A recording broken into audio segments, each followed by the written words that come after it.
Welcome back to the book of Romans again. I'm your teacher, Dr. Benjamin Olson. We're going to pick up right there at chapter 13 and verse 1. Let every soul be subject to the governing authorities, for there is no authority except from God. And the authorities that exist are appointed by God. Therefore, whoever resists the authority resists the ordinances of God, and those who resist will bring judgment on themselves. This passage is kind of seen as God, as Paul's polemic about our submission to human government, and I think that's exactly what it is. When he says be subject to the governing authorities here, I don't believe he's talking about the authority within the church. Elsewhere, the book of Hebrews, chapter 13, does, I believe, refer to submitting ourselves to church leadership. There's been a lot of attempts to try to make this about church leadership. However, the way that this is talking about rulers and authorities, the king, the sword, paying taxes, I don't believe any of that has to do with the church. I think this is governing secular human authorities here on this earth. And if that's the case, this is a huge challenge for us, not just in Paul's day, but in our day as well. Remember that when Paul penned these words, the Caesar on the throne was Nero. Now at this time, Nero had not yet flipped a nut. He had not yet quite gone off the deep end. I believe in this period of time that he was very much governed by, the kingdom itself was actually governed more by his mother than by himself. This is, I believe, before he has her killed. And then really goes off the deep end. That doesn't happen until the mid 60s AD, when, of course, Rome burns and, of course, the great persecution of the church takes place. However, I don't think that Paul would have made any different statements at that time than he does in this time. Do remember that he is about to leave Achaia, as he's writing, I believe, from there. Cenchrea, Corinth area. He's going to go past Ephesus and then immediately find himself in Jerusalem, where he's arrested and spends 2 years in prison in Caesarea Maritima in Israel, and then taken captive to Rome. And spends another few years of his life under house arrest in Rome. Each of these times, Paul does not waver, I believe, from these statements. I think it's also important that this is written to Rome, where the seat of Roman power was, because these people would be face to face with the Roman governing authorities, not just some provincial procurator or governor that could easily turn a blind eye to things, or maybe be a little tyrannical as they oppose Rome. No, they were subject directly by Rome itself, and they were very familiar with the Roman authorities. So again, that being said, in application to us today, this is a really difficult thing for us to really grasp or wrap our minds around. To what degree are we required to submit to the government, and to what degree are we to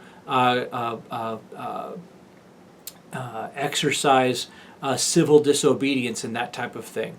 But let's look at what Paul says specifically. Let every soul be subject to the governing authorities. In other words, submit to and be subject to the governing authorities, for there is no authority except from God, and the authorities that exist are appointed by God. Understand this: when people say it doesn't matter who's president, God is still king, that is true. But that also means that God permits evil men to come to power, and we have to be subject to those evil men just as much as we are to good men. At no point in this verse, at no point in this passage, is Paul guaranteeing that a good man is going to be, or a good person is going to be on the throne or in the seat of power, but instead that God allowed that evil person to come to power. Remember, this is very similar to Daniel and Nebuchadnezzar, or Darius the Mede in the book of Daniel, that God appointed them as well. Nebuchadnezzar, go back and read through Daniel chapter 4 there, and how important that is to see Nebuchadnezzar in his state of coming to the recognition that God is the one who gave him his authority, and that Nebuchadnezzar had been appointed by God himself. That God himself raises up kings, God is the one who puts them down. That's what Nebuchadnezzar says in Daniel chapter 4.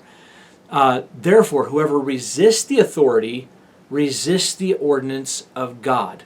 And those who resist will bring judgment on themselves. In other words, you have no right to go or work outside of the governing authorities.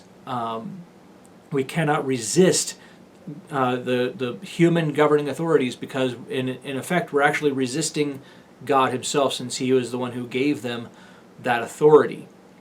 And those who resist will bring judgment on themselves. Notice the judgment on themselves is not only temporal, in that, yeah, you're probably going to go to jail. Yeah, you may even find yourself even martyred or persecuted to the point of death even. But there's a judgment here that I think Paul is referring to, the judgment of God, not just the judgment of man.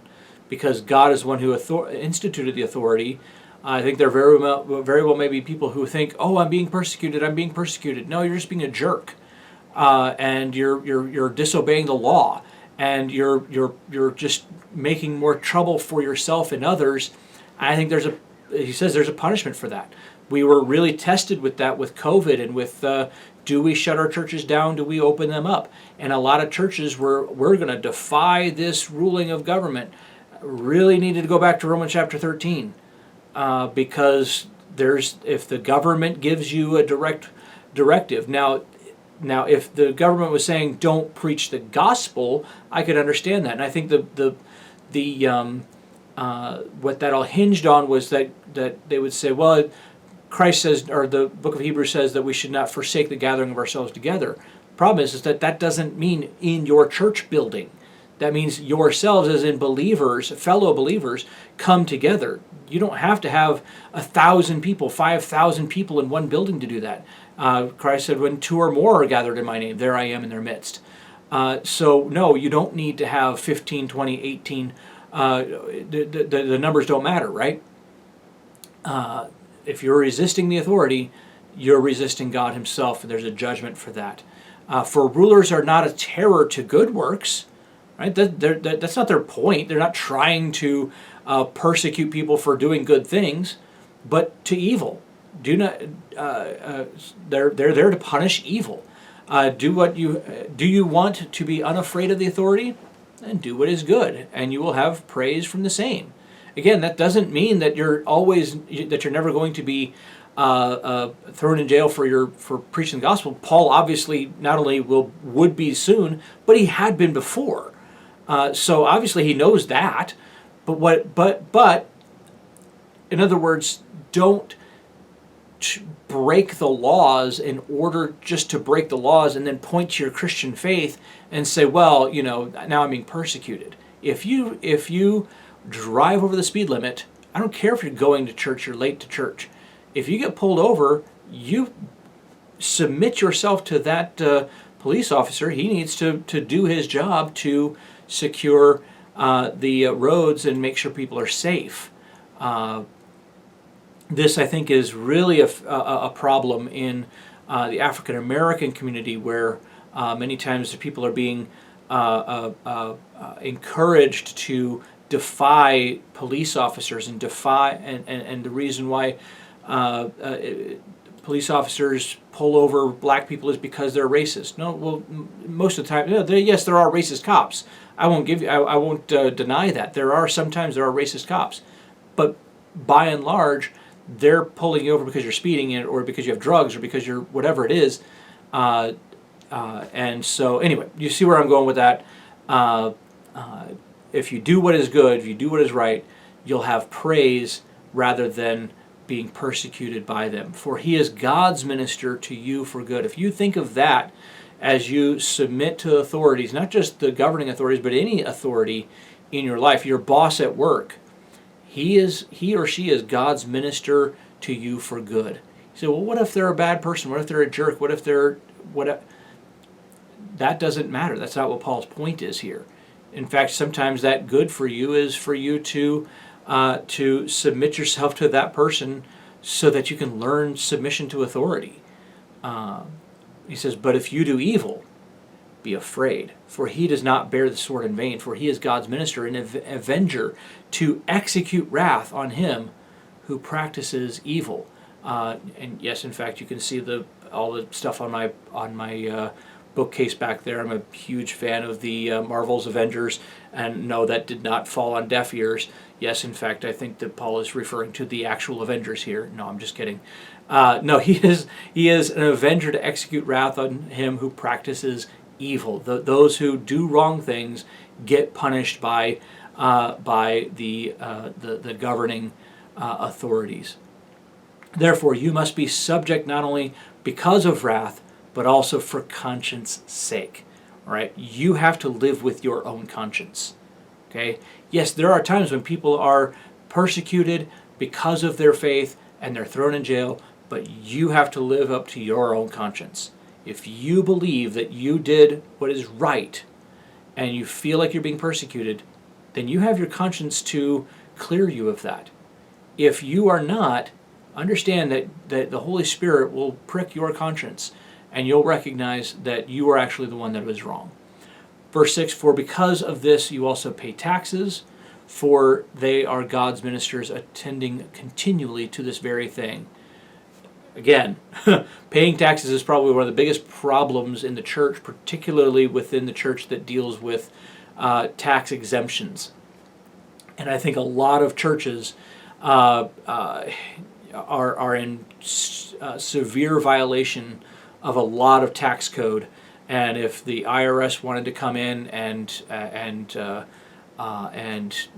do something there, they could very well find a lot of problems. I know a lot of mission agencies are working many times outside of the bounds of tax codes, and I think they have to be very, very careful to make sure that they are accurately following the law where they can, and individually as well. Because guess what? When they can't get you on anything else, they'll get you on tax violation. Just ask Al Capone. That's exactly how they ended up getting Al Capone. Was not because he was a mob boss, not because he was bribing people, but because he evaded taxes. So again, if you need to pay taxes, make sure you're paying all the taxes you can. For they are God's ministers attending to continually to this very thing. They're being paid through those taxes. That's how they earn their livelihood. And again, notice this is in the same time period when Jesus and the tax collectors and the people in Jerusalem thought tax collectors as on the same level as prostitutes. And so again, yes, paying taxes is right. Jesus said paying taxes is right. Paul says paying taxes are right. I think the Bible is very clear on this. Render therefore to all their due, taxes to whom taxes are due, customs to whom customs are due, fear to whom fear, and honor to whom honor. If you owe taxes, pay your taxes. Customs obviously having to do with imports, and if you get goods from other places, you have to pay customs for that. If you travel from one place to another, you need to claim what you're bringing into the country, that type of thing. Fear to whom fear, obviously to policing agencies, to the army, and honor to whom honor. And again, I think that a good axiom here to do is that we're not honoring the person because of their goodness, but rather we're honoring the office because God ordained it.